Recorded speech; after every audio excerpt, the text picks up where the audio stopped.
Hello বন্ধুরা, নমস্কার। আশা করছি সবাই ভালো আছো, আমিও ভালো আছি।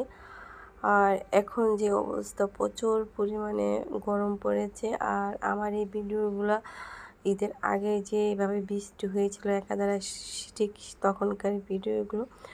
তো আসলে এখন আমি বলতেছি সেই দিনগুলোকে মানে ভালোই লেগেছিল।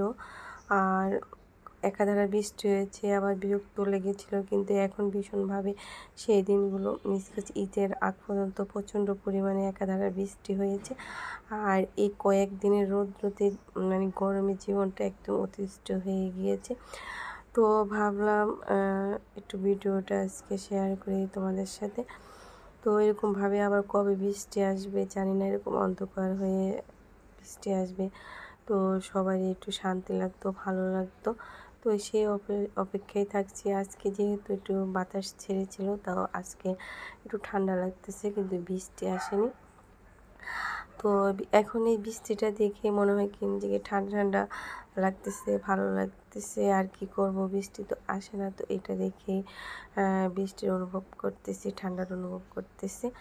আর তখন একাধারে যখন বৃষ্টি হয়েছিল তখন বলেছি যে আর ভালো লাগছে না, বৃষ্টি যেন না হয়, বৃষ্টিটা থেমে যাক। একাধারে বৃষ্টি আসলেই তখন ভালো লাগেনি, কারণ বাসা থেকে বের হতে পারতাম না। মেয়েদেরকে স্কুলে নিয়ে আসা, ভেজে নিয়ে আসা একদম কষ্ট হয়ে গিয়েছিল। কিন্তু এখন বুঝতে পারছি একটু বৃষ্টির দরকার, যে প্রচুর পরিমাণে গরমটা পড়েছে, কিন্তু জানি না কবে আসবে এই বৃষ্টি। সেই অপেক্ষাতেই রয়েছে বৃষ্টি আসার। যাই হোক, জানি না এই অপেক্ষা কবে শেষ হবে। তবে সত্যি বৃষ্টি দরকার, একটু ঠান্ডা দরকার। সবারই জীবন অতিষ্ঠ হয়ে গেছে গরমে। আর বাচ্চারা তো একদমই সহ্য করতে পারছে না গরম।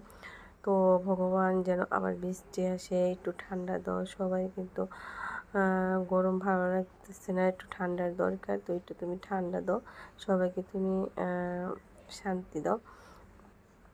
তো এই বৃষ্টিটা দেখতে আমার কাছে এখন ভীষণই ভালো লাগতেছিল। আর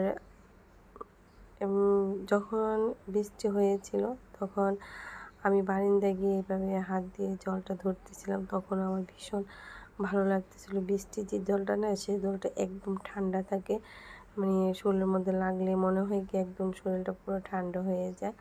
তো সেই জন্য বারবার এভাবে হাত দিয়ে বৃষ্টির জলটা ধরতেছিলাম। আর সবচেয়ে বড় কথা, বৃষ্টির যে শব্দটা হয় যখন বৃষ্টি আসে, আমার কাছে ভীষণই ভালো লাগে। সেই শব্দটা অনেক ভালো লাগে। তো আমি আসলে ভয়েসটা দিতে চাচ্ছি না, ভয়েসটা আমি এখানে শেষ করে দিব। অরিজিনাল যে ভয়েসটা আছে সেটাই আমি দিয়ে দিব। তো এটা আমার বারিন্দার, মানে আমাদের বাসার জানালার উপর দিয়ে যে ওই কানিসটা থাকে, সেখানে এসে পাখিরা এভাবে বসে থাকে। পাখি কি, দোয়েল পাখি, সরি কবুতর পাখি, দোয়েল না, ভুল বলছি। কবুতর পাখিগুলো এভাবে এসে আশ্রয় নেয়, সেটা দেখতে আমার কাছে ভীষণই ভালো লাগে।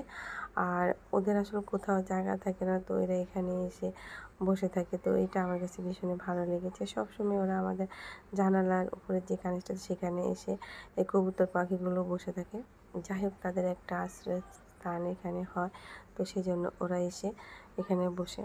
তো চলেন এখন আমরা বৃষ্টির যে শব্দটা সেটা উপভোগ করি, সেটা দেখি। আমার কাছে তো ভীষণই ভালো লাগে। আমার মতো কার কার এরকম বৃষ্টির শব্দ ভালো লাগে। তো আর অপেক্ষা থাকি কবে আসবে এরকম বৃষ্টি, এভাবে বৃষ্টি উপভোগ করব আর ঠান্ডা ঠান্ডা ফিল করব। জানি না কবে আসবে, তারপরে অপেক্ষা করতে তো আর সমস্যা নেই। তো যেভাবে গরম পড়েছে সেভাবে কিন্তু কারেন্টেরও প্রচুর পরিমাণে ডিস্টার্ব। তো আর কথা বাড়াতে চাচ্ছি না। Tata, bye bye.